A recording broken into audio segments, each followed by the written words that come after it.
ای برادر ثروتی دنیا مجوب، مال و ملک و تنگه و طلا مجوب. گنج عالم می رود از کف تو را، تخت و تاج و دولتی دارا مجوب. زندگی را فرصتی دو روزه دان، مهر این دنیای بی معنا مجو.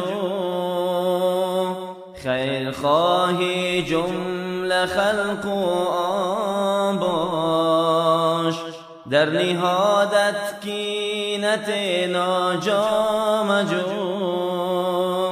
دوستانی با وفا را قدر کن، رفت و با فردی ناشنا مجو.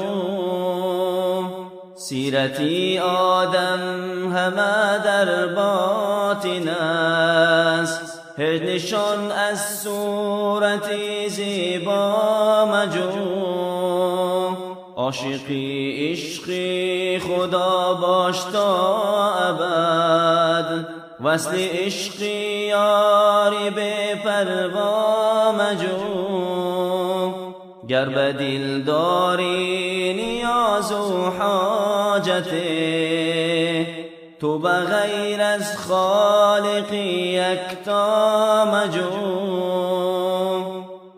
آیتی قرآن بخوان نور است به دل، حرفی به مغز از لبی کانا مجو. در نماز باش روز و شبها در نماز، در عمل کار از این بالا مجو.